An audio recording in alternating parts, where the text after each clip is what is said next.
All right, so today we're diving into something really interesting. We're talking about Thailand. Well, more specifically, how Thailand blends like ancient traditions and modern politics with these ambitious economic goals. It's a fascinating mix for sure. It really is. So picture this. You've got these mysterious fireballs shooting out of the Mekong River. This is about the Naga Fireball. Yeah, you know about it. A bit. It's been hard to miss. It seems to be all anyone's talking about. Right. It's such a captivating event.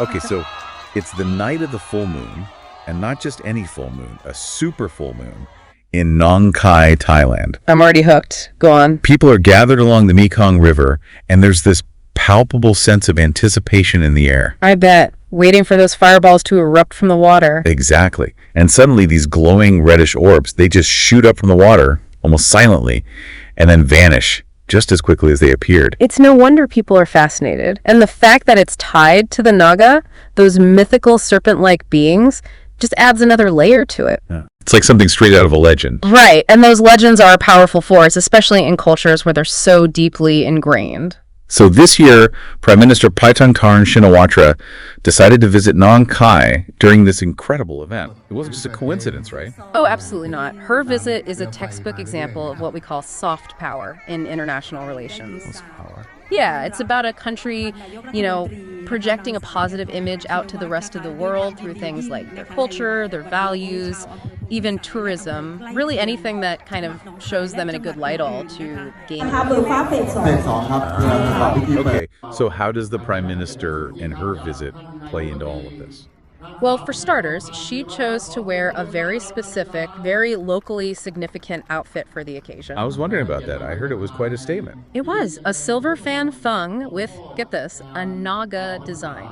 And it was from Kalisin province. And she wore it with an orange-brown sabai, representing both the Mekong River and Nong Khai province.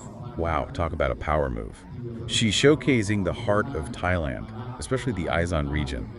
But there's got to be more to it than just the outfit, right? You're catching on. It's all very deliberate. She's sending a message, a global invitation, if you will. An invitation to what? An invitation to come and experience the beauty, the uniqueness of Thai culture. And this all ties into her economic goals for the Aizan region. Think about it. Tourism equals economic growth. So by highlighting these traditions, these almost mythical events, she's hoping to attract more tourists and give the local economy a boost. Exactly. In her own words, sharing these unique festivals with the world could bring more tourism and prosperity to the people of Isan. It's a pretty brilliant strategy when you think about it, weaving together cultural heritage with economic goals. It really is. And she didn't stop there. She also highlighted other Isan festivals that she thinks have similar potential. Oh, yeah, there's some really interesting ones. She mentioned the Candle Festival and the illuminated boat procession. Okay, I have to admit, those are new to me. What makes them so special? Well, just trying to picture it. Okay, so the Candle Festival, it features these huge, insanely detailed wax sculptures. They're almost like floats, and they're paraded through the streets. It's supposed to be an amazing sight to see. The craftsmanship is unbelievable. Wow, okay, I can see the tourist appeal there. What about the boat procession? So for the illuminated boat procession, you have all these beautifully lit boats, often loaded with offerings, floating down the river. It's really a beautiful tradition with, a deep spiritual meaning behind it. These sound like the kind of events you have to see to really appreciate. No wonder the Prime Minister sees their potential for tourism. Right. It's like with Japan and their cherry blossom festivals. People come from all over the world every year just to see the blossoms, or the holy celebrations in India. The vibrant colors, the energy, it draws massive crowds. These are the kinds of things people remember. So Thailand and the Aizan region in particular, they could become the destinations for these kinds of cultural experiences. Exactly.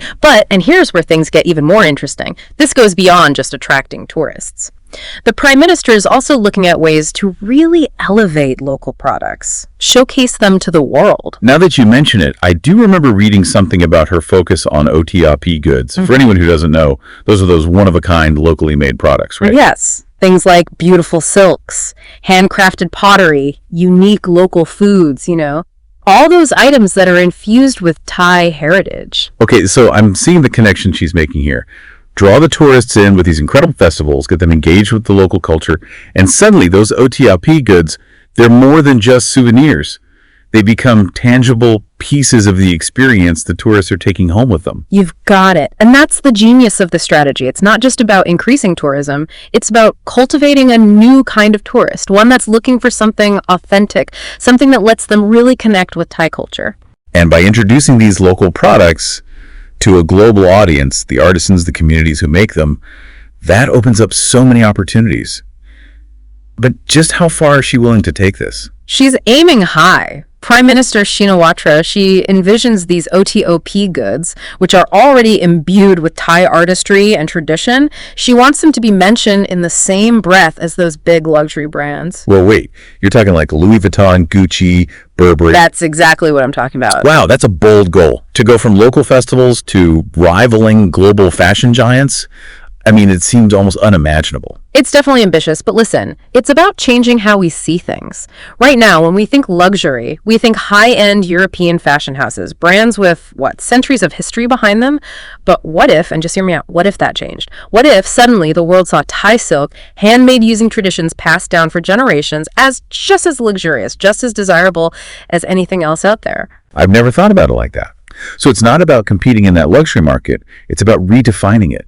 Making Thai craftsmanship and culture the new luxury. Exactly. It's about showcasing what makes these OTK Zeds special.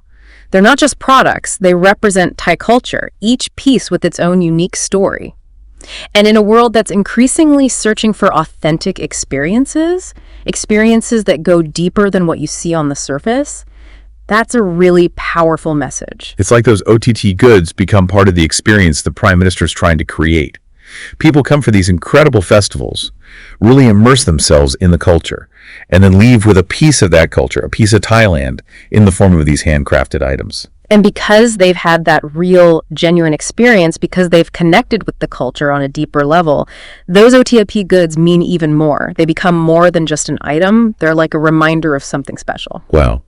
It's a really fascinating strategy. From mysterious fireballs on the Mekong to like changing how the world sees luxury. It's been amazing talking about all of this with you. It really shows you the power of culture, not just as something to preserve, but as a real force for economic growth and global influence. It makes you wonder, can Thailand really do it? Can they capture the world's attention like that? Change how we see luxury? Yeah. And what other hidden gems are out there just waiting to be shared with the rest of the world? It's exciting to think about. And who knows, we might be seeing the beginning of something really incredible, something that changes not only what we value, but where we find that value. I know we'll be keeping an eye out. This has been a great deep dive. As always, thanks for joining us, and we'll see you next time.